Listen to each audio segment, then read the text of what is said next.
Good morning, guys. Today's topic is problem on electrical analogies. We'll start our session with first topic is list of formulas.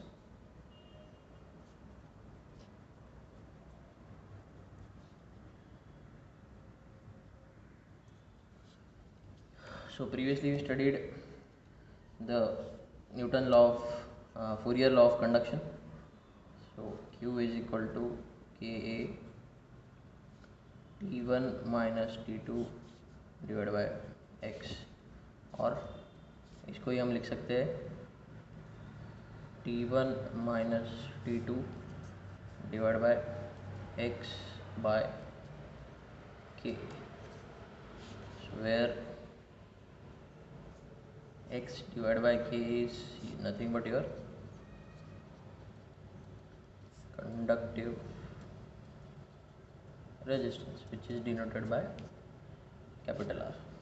This is your first formula. Second formula is for heat flux, small q, nothing but capital Q divided by E.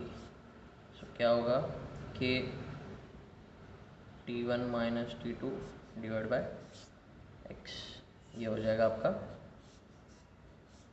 Heat flux का formula. Next third, Q is equal to H A T W minus T infinity. हाँ, या इसको हम लिख सकते हैं T W minus T infinity divide by H A. ये H one upon H ए.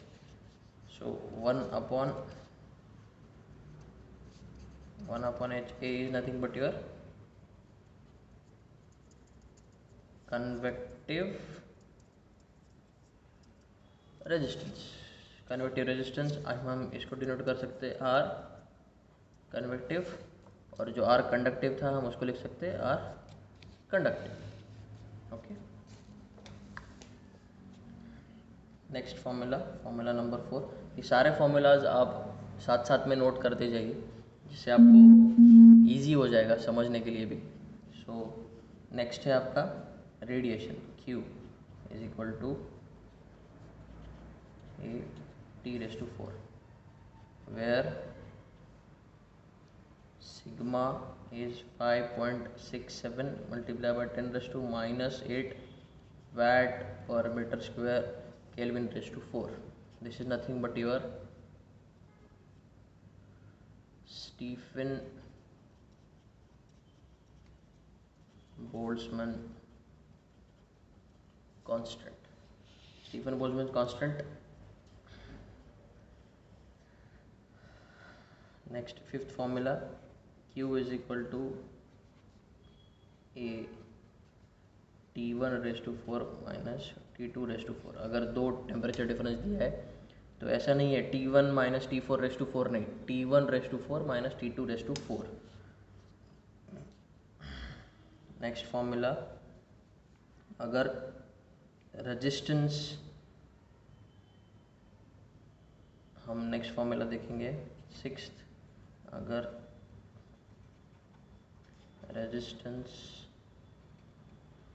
Series में लगे हैं तो R इज इक्वल टू क्या होगा, R1 plus R2 plus R3 and so on. वही अगर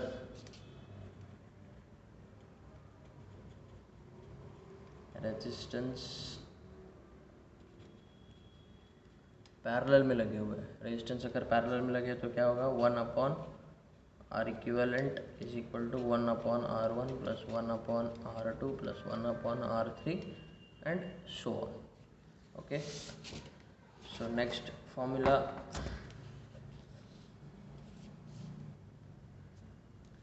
formula number 8. अगर हमें rate of heat flow in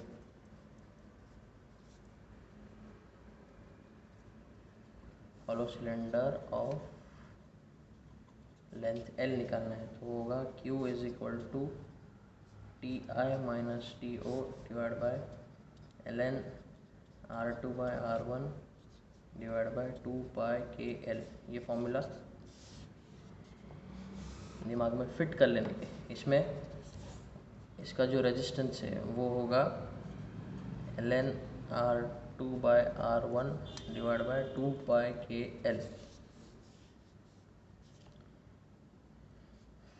ninth, अगर आपको हॉलो स्पीयर के बारे में निकालना है तो हॉलो स्पीयर में एरिया क्या होता है 4πr²। तो Q बनेगा आपका Ti-TO divide by R2 - R1 divide bye 4πkr1R2। और इसमें आपका रेजिस्टेंस रहेगा R2 - R1 divide bye 4πkr1R2। ये याद रखना, इसके ऊपर ही हमें प्रॉब्लम सॉल्व करने हैं। नेक्स्ट होता है 10th formula from Fourier law. Fourier law क्या कहता है? Q = -ka dt/dx। करेक्ट। इस पे से ही हमने निकाला था Q = ka t1 - t2/x। और इसमें R क्या था? x divide by k। याद है हमने ऊपर लिखा था। नेक्स्ट होगा नेक्स्ट फॉर्मूला, अगर यही कन्वेक्टिव है तो Q = ha t1 - t2। इसी को हम लिख सकते हैं t1 - t2 divide bye 1/ha। यहाँ पे R क्या बनेगा? 1/ha। Okay, getting guys? Correct. यहाँ तक समझ में आया लिस्ट ऑफ फॉर्मूलाज। अभी हम इसके ऊपर एक प्रॉब्लम सॉल्व करेंगे। So problem number 1। प्रॉब्लम का स्टेटमेंट है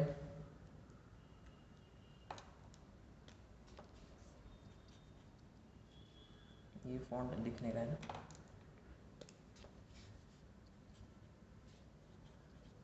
The wall of a oven is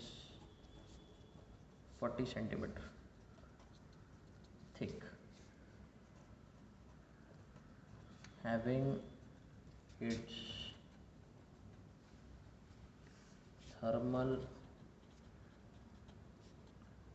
conductivity of 0.7 watt per meter Kelvin. The interior surface of the oven is maintained at a temperature of 800 degree Celsius and the outside wall temperature is 200 degree Celsius. The total surface area of wall of the oven is 2 meter square. Find the thermal resistance, heat flow rate and heat flux. Okay, so इसका solution क्या होगा? हमें given क्या क्या है? Given है first thickness. Thickness को denote करते हैं x, वो है 40 सेंटीमीटर। सभी को ऐसा यूनिट में कन्वर्ट करने लेने का, जो भी थिकनेस दिया है उसको मीटर में कन्वर्ट कर लेने का। नेक्स्ट दिया है थर्मल कंडक्टिविटी।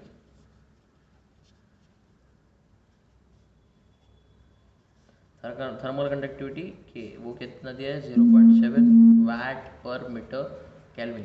टेम्परेचर, ये इसका यूनिट क्या दिया है केल्विन। केल्विन मतलब मुझे टेम्परेचर भी केल्विन में कन्वर्ट करके लेने हैं। सो याद रखने का T1 इज इक्वल टू, जो आपका T1 क्या है ओवन का इंटीरियर सरफेस का temperature, T1 is equal to 800 degree Celsius. इसको हम अगर केल्विन में करेंगे तो 800 प्लस 273 वो हो गया 10773 केल्विन। T2 200 डिग्री सेल्सियस, ये हो गया 473 केल्विन।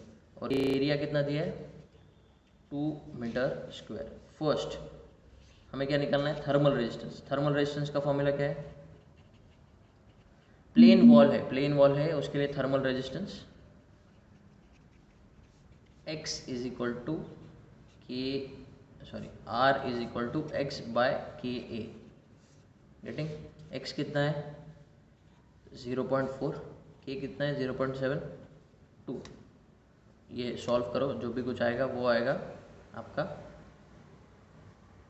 केल्विन पर वॉट में।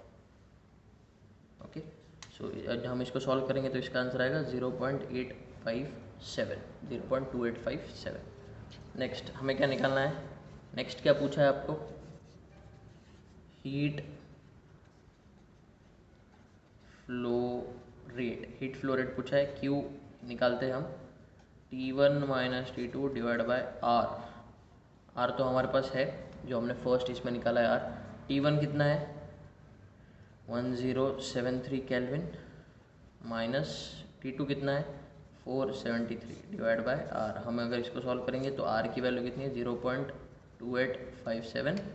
हम इसको सॉल्व करेंगे तो हमें मिलेगा 2100 वॉट। नेक्स्ट थर्ड क्या पूछा है, आपको निकालना है हीट फ्लक्स। हीट फ्लक्स क्या होता है small q divide by heat flow rate divide by cross sectional area. तो एरिया क्या है हमारे पास 2100 divide by A is equal to 2 metre square. तो ये क्या बनेगा 1050 वाट पर मीटर स्क्वायर। सो ये हो गया आपका आंसर नंबर 1, ये हो गया आंसर नंबर 2, ये हो गया आंसर नंबर 3। Problem solve. ये क्वेश्चन बेसिकली 6 मार्क्स के लिए थ्योरी एग्जाम्स के लिए पूछा जाता है। Okay guys.